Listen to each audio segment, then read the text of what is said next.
Hello, this is Sankareshwari, Assistant Professor, Department of Information Technology, Madurai Sivasi Nadar Pioneer Meenakshi Women's College, Puvandi. Now, in this session, we are going to see in detail about cryptography and network security. First of all, what is meant by cryptography? The encryption is essentially important because it secures data and information from unauthorized access and thus maintains confidentiality. Now I am going to take help of an example or a scenario to explain what is cryptography. Let's say there is a person named Andy. Now suppose Andy sends a message to his friend Sam, who is on the other side of the world. Now he wants to send his message to be private and nobody else should have access to the message. He uses a public forum for sending his message. The main goal is to secure this communication. Let's say there is a person named Yves who secretly got access to their communication channel and tried to change the message. Now, this is just a small example. So, how can Andy be sure that nobody in the middle could access the message sent to Sam? That is where encryption or cryptography comes in. So, what is cryptography? Cryptography is a practice and study of techniques for securing communication and data in the presence of adversaries. Alright, now that we know what is cryptography, let us see how cryptography can help secure the connection between Andy and Sam. So, to protect this message, Andy first convert his readable message to unreadable form. He uses keys to encrypt this message. In cryptography, we call this as a ciphertext. Andy sends this ciphertext or encrypted message over the communication channel. He won't have to worry about somebody in the middle of discovering his private messages. Suppose Yves have discovered the message and he somehow manages to alter it before it reaches Sam. Next, Sam would read a key to encrypt the message to recover the original plaintext using the decryption key. He would convert the ciphertext or the corresponding plaintext. After using the key for decryption, what will come out is the original plaintext message. It is an error. Now, this error is very important. It is the way Sam knows that the message sent by Andy is not the same as the message he received. Thus, we can say that encryption is important to communicate or share information over the network.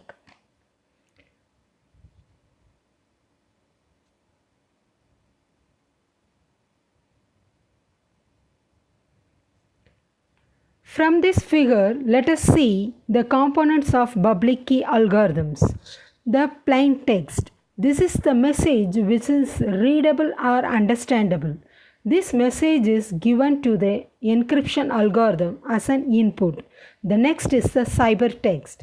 The ciphertext is produced as an output of an encryption algorithm.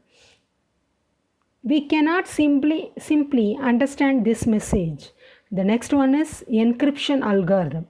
The encryption algorithm is used to convert the plain text to ciphertext. Next is a decryption algorithm. It accepts the ciphertext as input and the matching key. The key may be private or public and produces the original text. Next one is a public key and private key. One key, either private key, that is secret key, or public key, that is known to everyone, is used for encryption and other is used for decryption. The message exchanges using cryptography involves following steps. At center side, the message is converted into an unreadable form using an encryption algorithm. The message in unreadable form is called as ciphertext. The ciphertext is sent to the receiver over the communication channel. Since the message is encrypted, the attackers cannot read the message. At receiver side, the message is converted into a readable form using decryption algorithm. The message in readable form is called as plaintext. Then the receiver can read the message.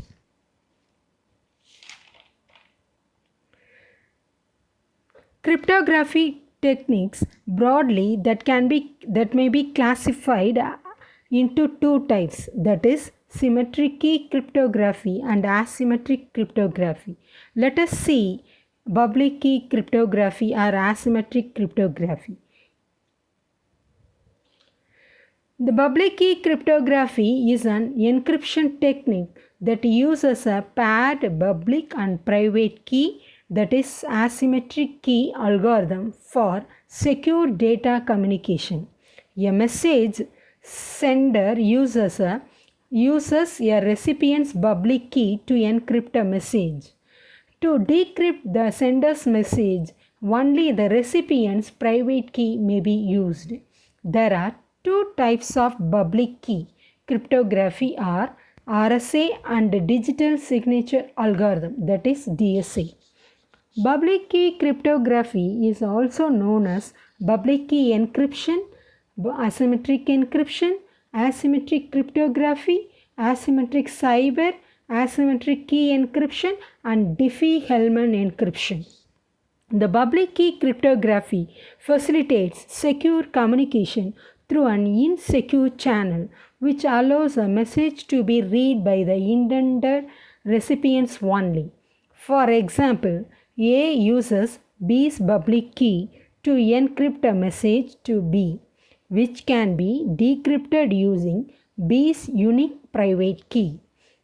The public key cryptography maintains email privacy and ensures communication security while messages are in transit or stored on mail servers. The public key cryptography facilitates confidentiality, data integrity, authentication, and non-repetition, which form key information assurance parameters. The public key cryptography is slower than secret key cryptography or symmetric cryptography methods due to high computational requirements.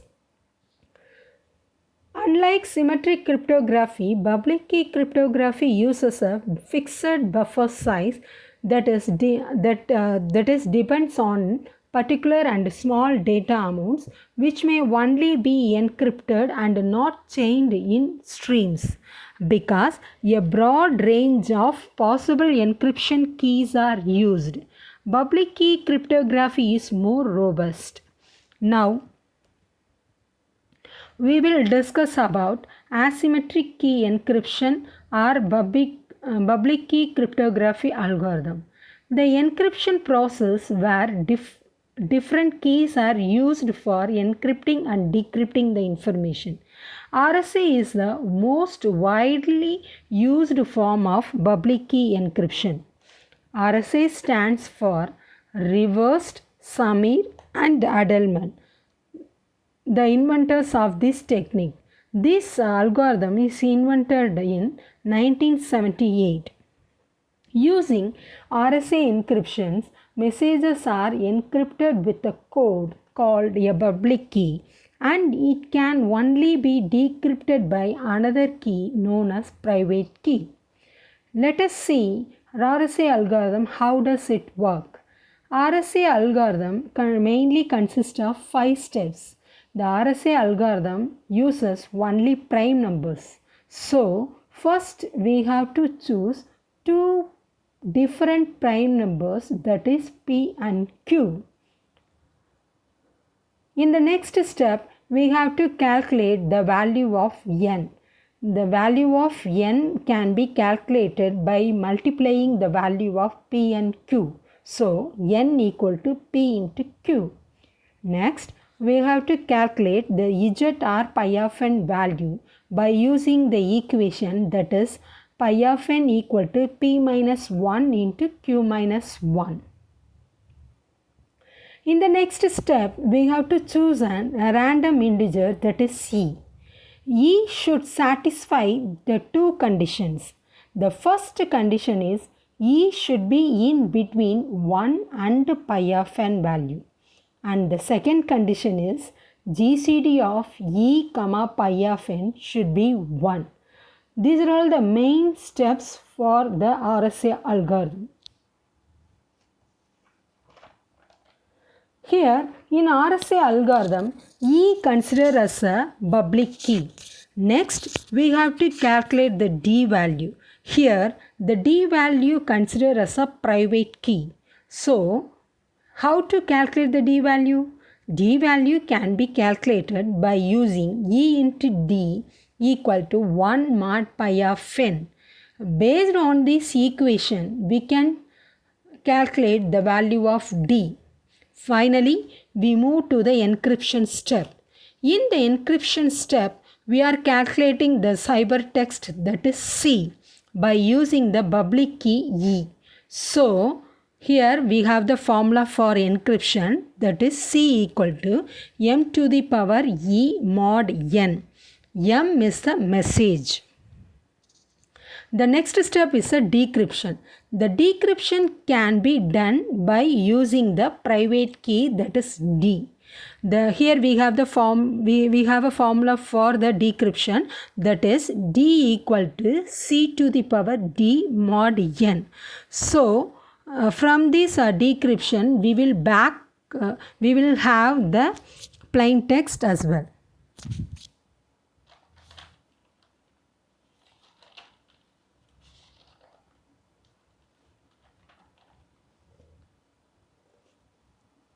Let us demonstrate this algorithm by using a simple example. Here we have the parameters, that is p equal to 3, q equal to 5. From this parameter value, we have to calculate the value of n, pi of n and e and d. The message will be given as 2. From these parameters, we have to calculate the ciphertext C. So, how to encrypt the message?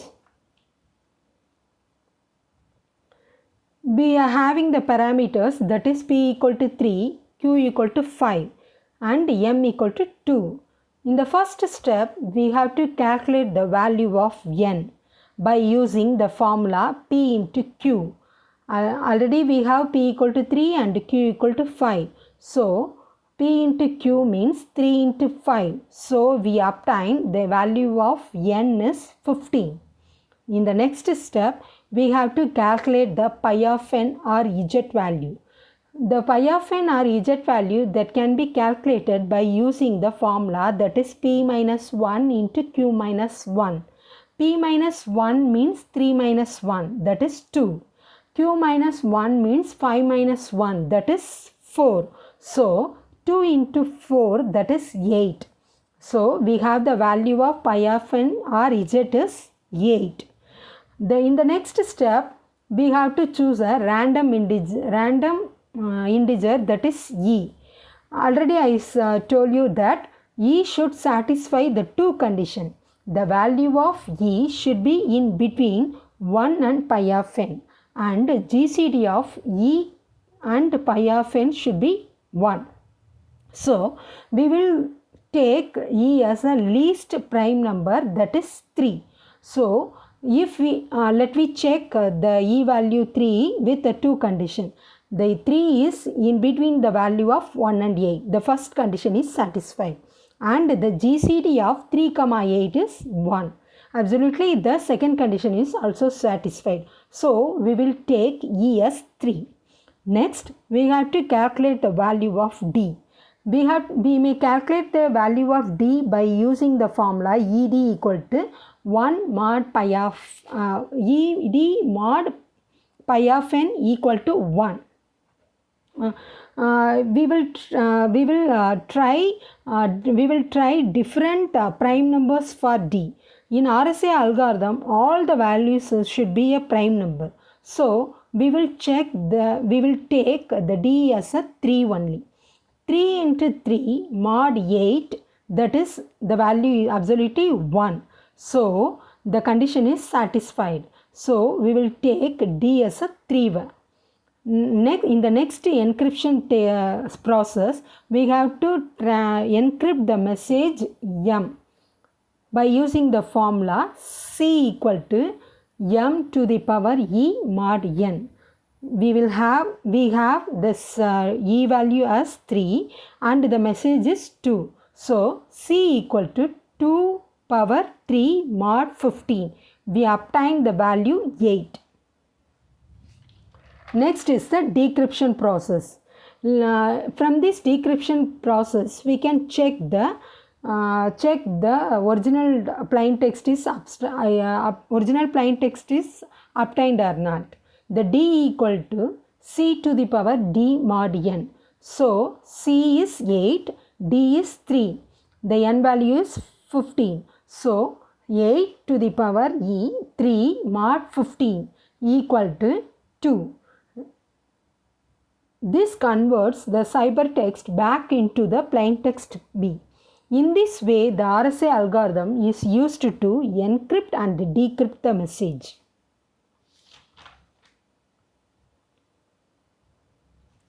The next one is a secret key cryptography or asymmetric key cryptography.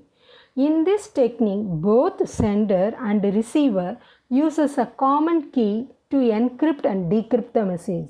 This secret key is known only to the sender and the receiver. It is also known as a secret key cryptography. Now, we will see the working mechanism of symmetric key cryptography. The message exchange using symmetric key cryptography involves the following steps. Before starting the communication, the sender and receiver should share the secret key. This is a crucial problem. This secret key is shared through some external means, that is, some communication channel.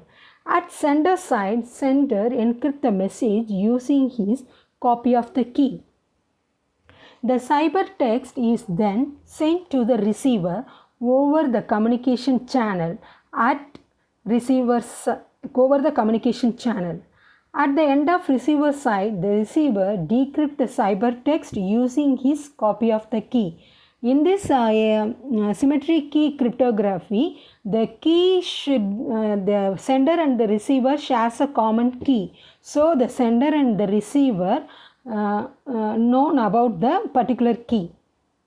After decryption, the message converts back into a readable format. In the encryption process, the message will be converted into the unreadable format, that is ciphertext.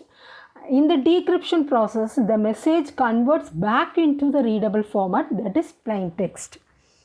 Here we have some of the algorithms that uses symmetric key cryptography, that are Advanced Encryption Standard, that is AES, Data Encryption Standard, that is DES. Here we have some of the advantages and disadvantages over the symmetric key cryptography algorithm. Here we have advantages over symmetric key cryptography. The symmetric key cryptography algorithm is very efficient, that is compared to asymmetric key cryptography algorithms.